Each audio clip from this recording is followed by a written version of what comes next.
we're back, and we're throwing chairs at Borderlands 2 from Gearbox and the Ass-Pyre, which is the best pyre. It's Ass-Pyre. No. It's Ass-Pyre. Ass-Pyre.com. Go See, there. man. Yeah. See, man. Yes, but it's developed by Gearbox and Ass-Pyre. It's on the Willow engine, which is an Unreal 3 derived engine. You can pick it up for $19.99 with Stinky. It was on sale earlier this week at 75% off to celebrate Steam OS launch. But what is it? It is the sequel to Borderlands 1. Duh. Play as one of four new Vault Hunters facing off against a massive world of creatures, psychos, and the evil mastermind, Handsome Jack. Make new friends, arm them with a bazillion weapons, and fight alongside them in 4-player co-op on a relentless quest for revenge and redemption across the undiscovered and unpredictable living planet. Because Mogo doesn't socialize. And the three of you who got that reference, pat yourself on the back. And of course, because it's facing the chairquisition, it must face the chairquisition. Yeah. I didn't see that coming. One chair means that it's shit. 2 chairs means that's meh. 3 chairs means it's pretty good. 4 chairs means that it's fucking terrific. So we also have our categories: Oh Doom, mixed with the working, shiny sounds, controls, and fun. So Ven, did Borderlands 2 make with the working? We tested out that sauce on our Ubuntu 1404 LTS Dual 770 running an AMD 8150. Octo-core thingy of processing business. Here's the thing. When it first launched, that first day, the entire time, J-Man was like humping my leg, and he's like, we're going to play. You don't want to get home, bro. Come on. We're going to play. And I was like, all right, fine. So I drove back to the house, fired it up, and I was like, ooh, it started. That's good. Nope. I was like, ooh, that's not good. First thing, disable Steam overlay. That's always a good trick, right? Yep. Nope. All right, disable display capacity. Fuck you again. I was like, God. Finally got in the forums, and there was a bunch of nope saws flying over there. That gets sorted on day 2. Then I didn't have too much of a problem, but something I'm still having an issue with is fuck all if I can make it remember if it's windowed or not windowed. Because in order to do the game capture, I have to have it in a windowed mode, even if it's full screen windowed. And it's like, no, we're going to full screen. I was like, but I put you in windowed last time. Full screen, YOLO, Doritos. And another thing, had stuttering issues even up until yesterday, before I finally went, what's this frame rate limiter in here? Because I didn't think about that until I was in the control options, and I saw it had a built-in like aimbot thing, and I was like, oh, this must have been on a console at some point. So then I went to the frame rates and put it on infinite. Boom. Beautiful. Perfect. But just because of the window thing added with it day 1 launch, that was affecting the Ubuntu system, which was a system they said they tested it on. I can't give it 4 chairs. I can do 3, though, because it definitely deserves that. Mm-hmm. So I downloaded this on day 1 on my Fedora 20 64-bit AMD 1090Ti NVIDIA 670 superclock powered system, and it launched without any issue. It took a while to start up, but that's typical of most Unreal derived games. Now it starts up in a reasonable amount of time. I was impressed by the quality of this port. I was actually surprised that cross-platform multiplayer worked on day 1. I wasn't expecting that. Played that with Mike Tehan, who is very likely going to win our photo shoot contest for this, this episode. So there's that. No real issues from day 1. There was enabling GL-threaded optimizations caused the game to crash on day 1, but it was perfectly playable without that, and they've seemed to have fixed that issue subsequently. So I'm gonna give that 4 chairs. Yep. So on the calculator here, on day 1, it was freezing. Every 10 seconds or so, it would freeze for like a second or 2, and then the game would resume just fine, and after 10 seconds, another freeze, and it was pretty annoying. I actually tried to join chat realm member Mr. Mango for a multiplayer game, and Mango-san! almost unplayable, and I close the game. Oh, there's an update waiting. Okay, let's update the game. Oh, it fixed the herky-jerkiness, and the game plays stupidly well on the open source drivers with my 5650 HD on the Intel Core i3 powered calculator I got going on Ubuntu 14.04, 64-bit. So 4 chairs from me. And that's 3 chairs total for Mix with the Working. Then, Shiny and Sounds, give us the business.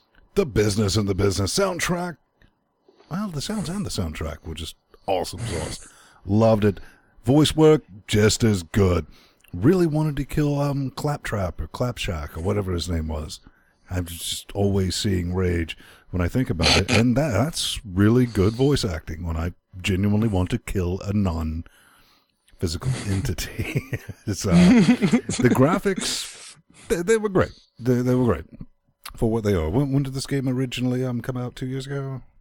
Yeah, about that. It's right in there.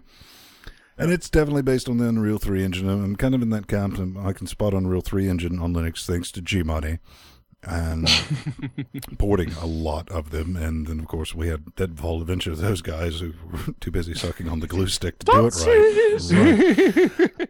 But as soon as I first launched it, I was like, oh, that's Unreal 3. That's But 2012. it's 2 years. not bad. But there was never a point where I went, wow. And, I'm definitely comparing apples and wrenches because it's 2 completely different engines. When I say wow, what I mean is like the first time I played Metro Last Light, there were several times I was like, what? I've never seen this awesomeness on the Linuxes. But I'm just thinking the Unreal 3 engines and its derivatives are getting a bit long in the tooth.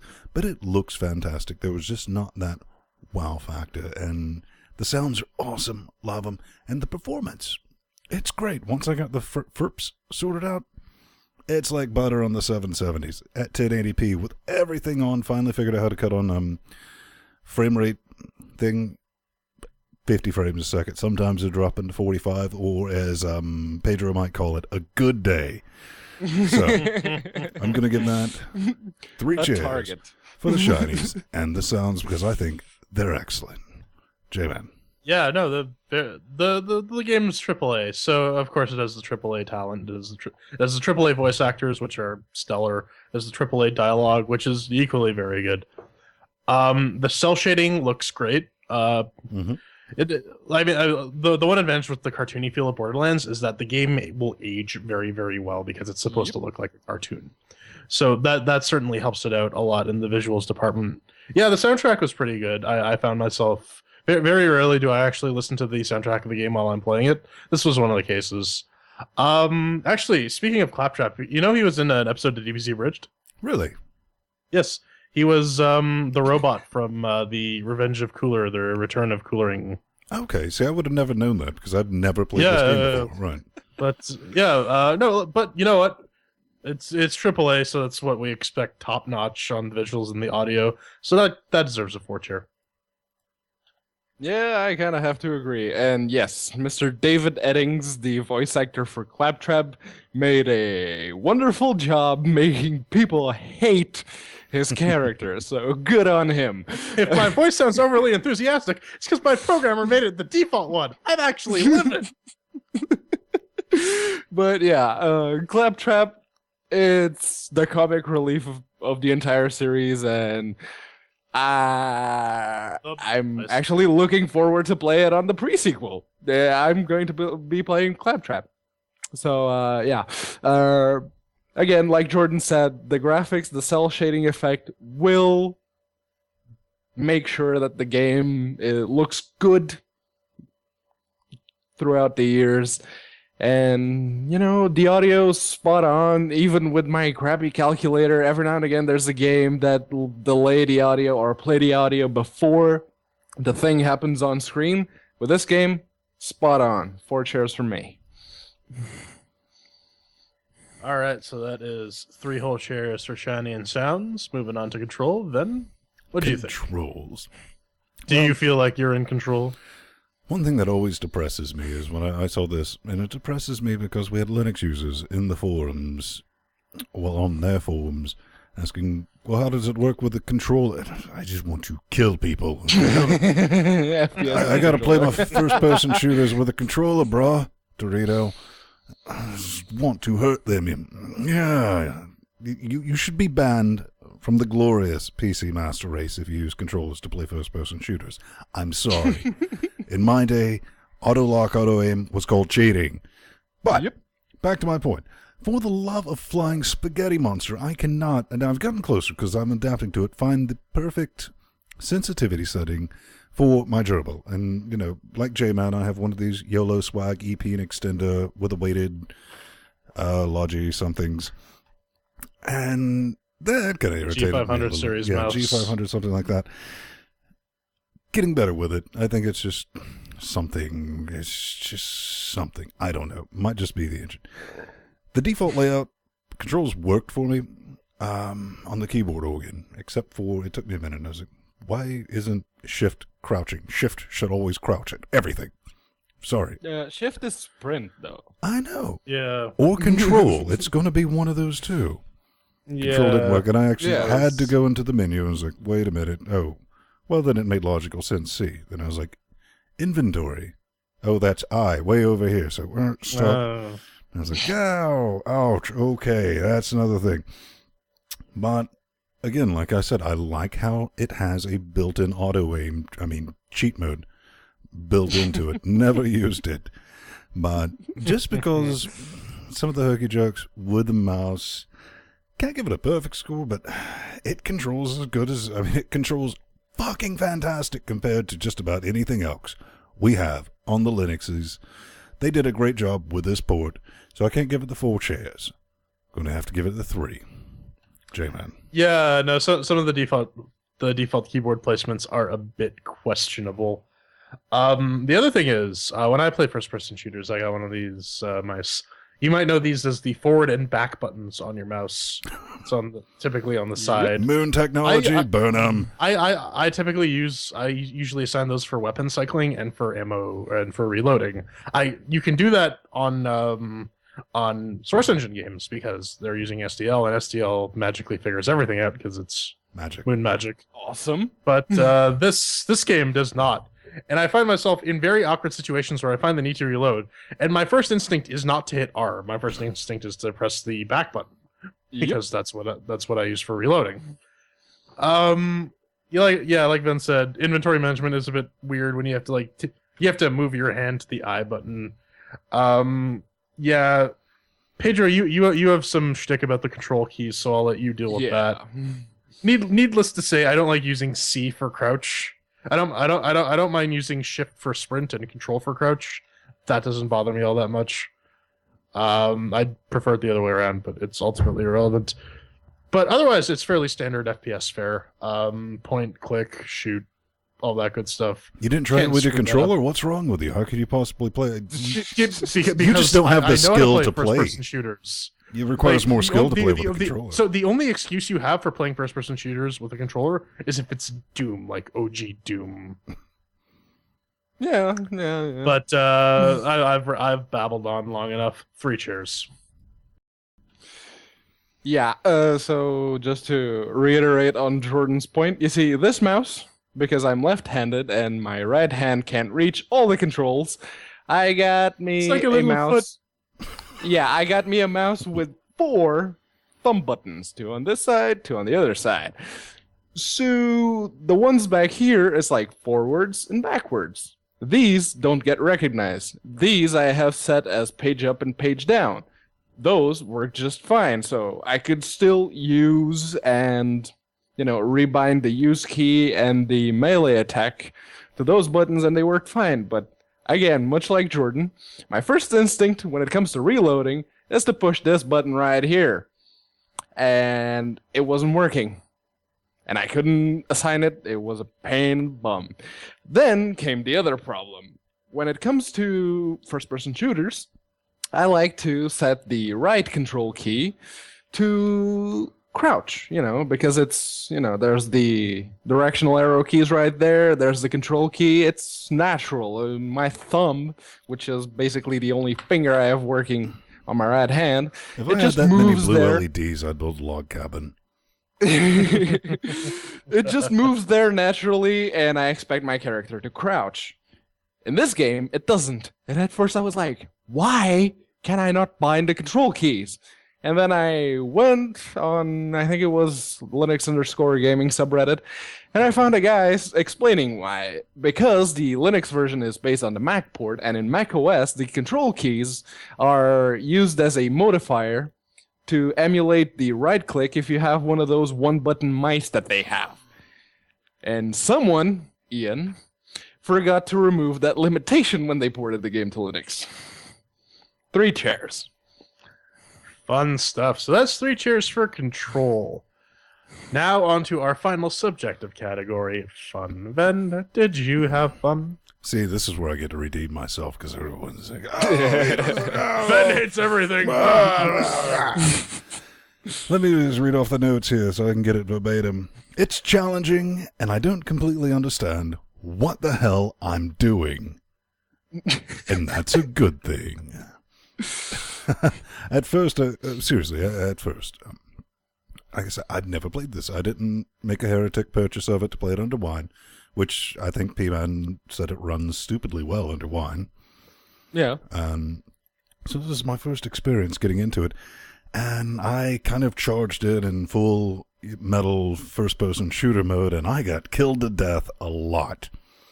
So, being the clever man I am, after several hours of just getting killed, Brute forcing the problem. right, I said, let's check out these quest things, and that's neat. At first I was like, this is bullshit, because I just wanted to blow shit up. Then I was like, well, all right, we'll do that. Then you get the different guns, and you can mix things around. Then I felt myself, even last night, looking at everything, comparing it, and I was like, okay, we'll use that shield generator with, first option with that gun. That's the type of spreadsheet game I don't mind, because I'm able to, get set up and go. It results in you being able to kill people. Kill things, yes. Yep. Bonus. Like doing that. Like it. I'm going to keep playing this. I got to beat this. This is like my challenge to beat this game before the pre-sequel comes out. And Ian's like, here, now you play this. And I'm like, all right, fine. Fantastic game. If you like, I'm like straight first-person shoot, fuck all, kill all the things type person. Not really big on, I didn't see how the RPG dynamic was going to work. Great story, great audio. It's new to me. I like it. I'm going to keep playing it. It is fun, and with all the DLC available, I could probably just play this for the next year and be solid. But, we do have to review the pre-sequel maybe next week. Who knows? 4 chairs. Deserves it. The guys at Ass-Pyre. See, man! Ass-Pyre. Did a fantastic job getting this thing ported. They also did a fantastic job fixing the bugs once they figured them out. J-Man. Yep. Yeah, this is a single-player FPS MMO. That the Aspian meat really likes the repetitiveness of it, because I find repetitive tasks soothing. But the critic in me, masturbation, yes, masturbatory. But the critic in me is getting a bit bored with it. The quests do a good enough job of being varied enough that it doesn't. Ultimately, it does devolve to go to place X, find thing Y, kill X of them, or kill Z of them, bring them back to me. But there's enough variety that it doesn't cease to be entertaining. One thing that does bug me, though, is that they don't really spawn the enemies until you interact with the environment. So when I'm playing a sniper character, the first thing I want to do is set up in my perch and just pick off everyone else, and then go in with the shotgun and clear out the remnants. But I can't do that because I have to. My strategy essentially devolves down to run into the enemy territory, get all of them to start chasing me, run as fast as I can to a place with some decent cover, and then start picking them off with a sniper rifle. It's certainly a fun game. The guys at Gearbox did a good job making it. The guys at Ass-Pyre did a really good job of porting it. Man. No, I'm very impressed with the responsiveness. With releasing bug fixes, that was quite impressive. It really looks like Aspire really really wants this to be a successful game, and I think it's very deserving of any money you give them. So I'm gonna give that 3 cheers. Yeah. Well, personally, I like it. But then again, I knew I would because, like Ven already mentioned, I played the first one all the way back when in wine, and it was my cup of tea, definitely. But much like Borderlands 2, much like its predecessor, can get a bit grindy and repetitious the more you play it. It gets to a point where basically I just ignore the random NPCs and the lower level stuff that spawn all around me, and I just dash through someplace in order to get where I need to go to finish the quest, and then I dash back out. That's it. Oh no, I use that to grind for experience. It's great because you walk into the mission like 2 levels higher than you need to be. Yeah, but it gets to a point where it's just, I've already killed this guy's like 7 times. I don't want to do it anymore. So I just dash in and out, and I'm done. But as far as actual, truly native Linux gaming goes, there really isn't anything like it, at least until the pre-sequel comes out. It gets 3 chairs from me. Doesn't get 4, because being on Linux does not excuse its repetitiousness. So that's 3 chairs for fun. And that totaled to about 3 chairs across the board for all our categories, though Doom, leading us to our final verdict, a 3-chair game. Now, a very solid 3 chairs. Very solid 3 chairs. I think it's very well earned. Even if, and I mean realistically, even if you hate shooters, you should buy this game. The guys at Ass-Pyre did an amazing job of porting this. They're right on the ball with the bugs, and I think they deserve a lot more work coming their way. So go buy that on Linux, play it on Linux for the first couple weeks, and let these guys get their due because they certainly deserved it. Ben, final thoughts? I liked it. I'm still liking it. I'm coming at this with a new set of eye organs and a new set of ear pussies. Digging the story. I think it's well written. It's once you figure out how to get it running right on your particular system, it runs like butter. And performance is there, story's there. To me, I think it's very interesting. Old man Vin hasn't played this. Well, I haven't because I'm not a heathen. I've only played native Linux games. I think the first-person shooter RPG element somehow fucking works. It worked for me. And I was like, I like this. This is interesting. I'm going to keep playing it. They did a great job. Like J-Man said, if you already own this, buy another copy for friends or family that run Linux. Don't buy it for the Windows. And kick these guys a few extra shekels. P-Man? Yeah. Well, like Jordan said earlier, it's a 4-player co-op MMORPG with guns. It's go over there, kill X amount of monster Y, pick up item Z, return to the lazy stationary cockhead back in town that gave you the quest. But there is online. Yeah, there is online. It's co-op. You can have up to 4 players or 6 on any platform even. Yeah, you can be on Linux, play with a guy on Mac, play with a guy on Windows, and maybe find some nut job that got it running on Haiku. Why not? No, BSD compatibility. Or yeah, BSD compatibility. That'll work. But the thing is, it's got a much better story than most MMOs you can play, be it Wine or native Linux. It's got a much better story. But considering how much more money 2K Games has over whatever random MMO dev you find, it fucking well better.